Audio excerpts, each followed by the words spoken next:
7 days felt like 7 years. Leo had never experienced such restlessness, canceling board meetings, leaving conferences early, waking up at 3 a.m. with his heart pounding from dreams where a small voice called, "Daddy, please help me." He couldn't eat properly, couldn't focus on work, and even his staff began whispering about their usually laser-focused CEO's strange distraction. Every evening, Leo found himself driving past Silverline Junction, hoping to catch another glimpse of Daisy. Sometimes he saw her holding court with other street children, sometimes negotiating with potential donors with the seriousness of a corporate executive. Her confidence and intelligence both amazed and broke his heart. What 7-year-old should be so wise to the world's harshness? Then, just as the Lagos sun was setting on the 7th day, his phone rang. "Sir, we found her."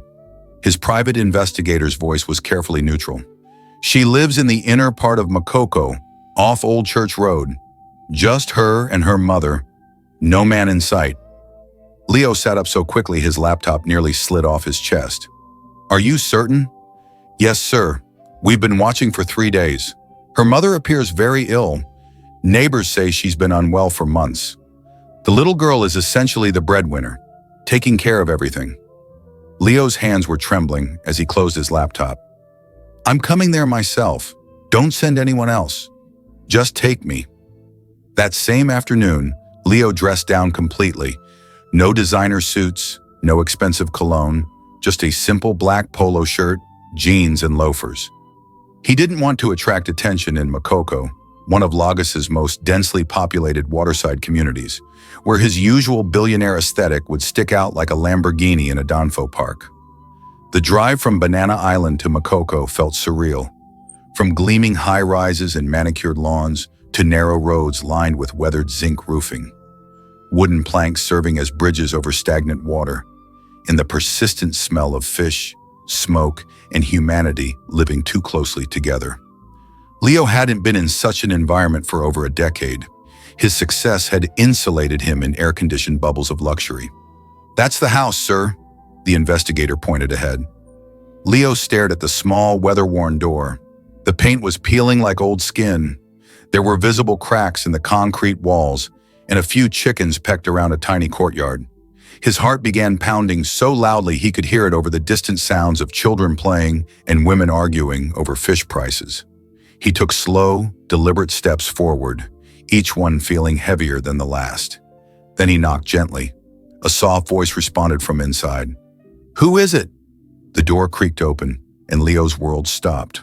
The woman who stepped outside wore a faded wrapper tied carefully around her waist and a headscarf that couldn't hide the gauntness of her once beautiful face. She was leaner than he remembered, her cheekbones sharper, her eyes tired with the kind of exhaustion that comes from carrying too much for too long. But Leo knew that face, had kissed those lips, had traced those cheekbones with his fingers, had whispered promises to those eyes that he had failed to keep. "Faith," he whispered. She stood frozen like a statue, her eyes widening as if she was seeing a ghost walk toward her in broad daylight. "Leo," she breathed. They spoke each other's names simultaneously and time seemed to pause. The noise from the street disappeared, the Lagos heat felt less oppressive, and the years between them collapsed like a house of cards. They stood staring at each other, waves of old pain, disbelief, and shock washing over them both. Before either could say another word, Faith swayed unsteadily. Her legs buckled beneath her. "Faith!" Leo lunged forward, catching her just before she collapsed completely. Her body felt frighteningly light in his arms.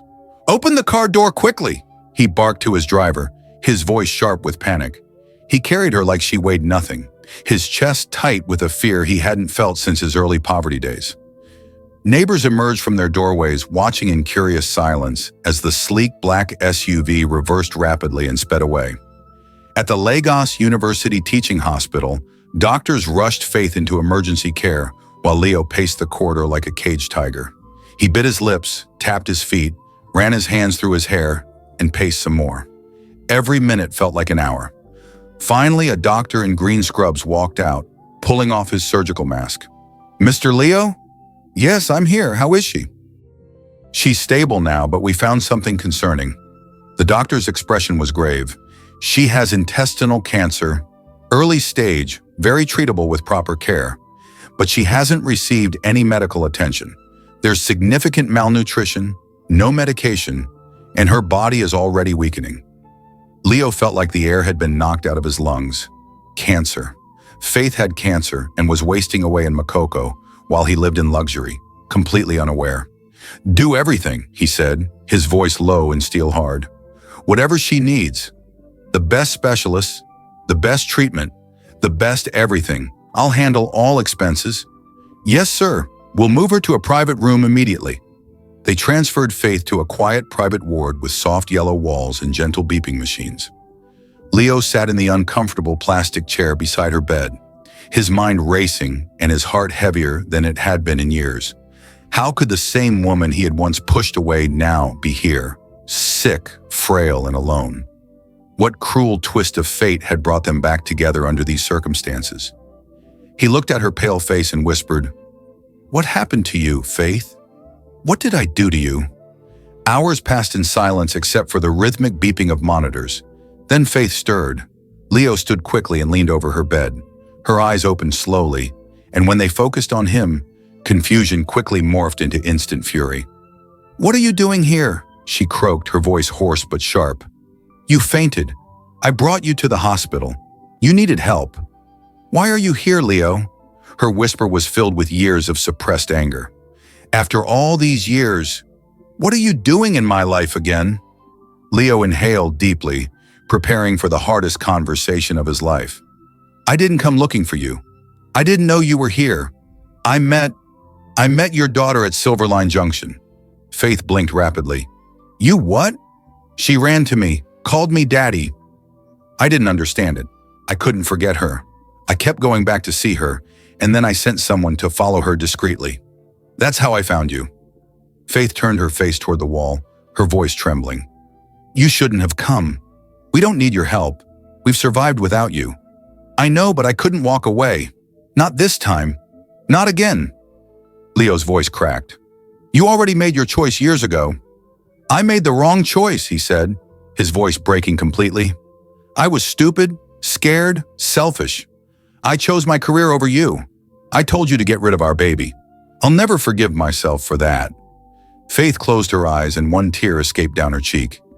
"You gave me money," she whispered, "like I was a mistake you wanted to erase. Do you know what that did to me?" Leo's voice shook with emotion. "I looked for you after I made it. I searched everywhere. Social media, old friends, your family, former lecturers. But you were gone. I asked everyone." Leo couldn't rest after rushing Faith to the hospital. He made sure she was admitted to the finest private suite Luth had to offer, paid all medical expenses up front, and arranged for the best oncology specialists in Lagos to oversee her treatment. But as he sat in the hospital corridor at 10 p.m., one terrifying thought kept gnawing at his heart. Daisy. She would come home from school tomorrow and find an empty house. Worse, there would be no one to care for her, no one to explain where her mother had gone. The thought of that brave little girl returning to an abandoned home made Leo's chest tighten with panic. He stood up, grabbed his car keys, and headed straight to Makoko. The narrow streets were quieter at night, lit by scattered bulbs from small shops and the glow of people watching Nollywood movies on small generators-powered televisions. When Leo arrived at Faith's compound, everything was still and eerily quiet. He parked discreetly and waited, unsure of what exactly he was doing, but knowing he couldn't leave Daisy to face confusion and fear alone. A few minutes later, he heard the sound of small footsteps and a familiar voice humming a popular Burna Boy song. Daisy appeared, walking slowly with her school backpack, clearly tired from a long day. The moment she saw Leo standing by her doorway, she stopped dead in her tracks. "You again?" she asked, her eyes narrowing with suspicion. "What are you doing here? Are you following me now? Because if you're trying to kidnap me, I'll scream so loud the whole of Makoko will come and beat you." Leo crouched down to her level, his voice gentle. "Daisy, your mom collapsed today. She's in the hospital right now. I can take you to see her." Daisy's entire demeanor changed instantly. Her small face crumpled with worry and anger. "What have you done to my mommy? Why did she collapse? Did you say something to her? I told you I didn't need your help. Why did you come to our house?" Then her voice broke as tears filled her eyes. "Where is my mommy? Is she going to die? Is she going to leave me?" Leo's heart shattered completely. This was his daughter, their daughter, in her most vulnerable, terrified state, and it was all because of choices he had made years ago. Every regret, every moment he had chosen ambition over love, every night he had wondered about the child he had rejected, came crashing down on him. Tears escaped his own eyes as he watched Daisy cry. She paused when she noticed him crying too, sniffing and tilting her head with concern. "Mister, why are you crying? Are you okay? Are you hurt? Are you in pain too?" Leo quickly wiped his face and shook his head. "I'm fine. Something just got into my eyes." Daisy frowned skeptically. "Really? What got into your eyes? Is it those small pepper particles that fly around when women are grinding Yoruba pepper?" Despite everything, Leo burst into laughter through his tears. Even in her distress, his daughter could make him smile. "Come on," he said, reaching out his hand. "Let me take you to your mother." That evening at Luth, Leo watched Daisy rush into the private ward and grab Faith's hand, crying quietly. "Mommy, please don't leave me. I promise I'll be a good girl. I'll listen to everything you say and obey, even when I don't agree with your methods sometimes. Please, Mommy." When Faith woke up and discovered that Leo had paid for everything, the private room, the specialist doctors, the upcoming surgery, her anger returned in full force. She didn't want to be indebted to him. She tried to sit up, insisting she would leave the hospital immediately. The nurse gently held her back. "Please, Ma, relax. You're still sedated. You need rest."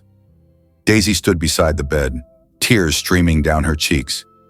"Please, Mommy, let them take care of you. You're really sick. I don't want anything to happen to you. You're all I have." Looking at her daughter's desperate face, Faith relented. For Daisy's sake, she would stay and fight to survive. Not for Leo, but for her precious child who had already sacrificed too much. Over the following days, Faith underwent successful surgery. During her recovery, Leo visited faithfully every morning and evening, bringing fresh fruits, hot soup from the best restaurants in Lagos, and whatever Daisy needed for school. Every time he appeared, Daisy would look up with mock irritation. "What are you doing here again? You're always here. Do you live in this hospital now?" Leo would smile patiently. "I just came to say hello to you and your mom." Daisy would fold her arms like a tiny interrogator. "Do you know my mommy? Are you my daddy? Why are you always bringing food? Are you my mommy's boyfriend?" Leo laughed nervously. "What do you think?" Daisy blinked thoughtfully, then grinned. "Well, if you're my mommy's boyfriend, you don't look too bad. You dress nice and you smell better than Mr. Emma, our neighbor.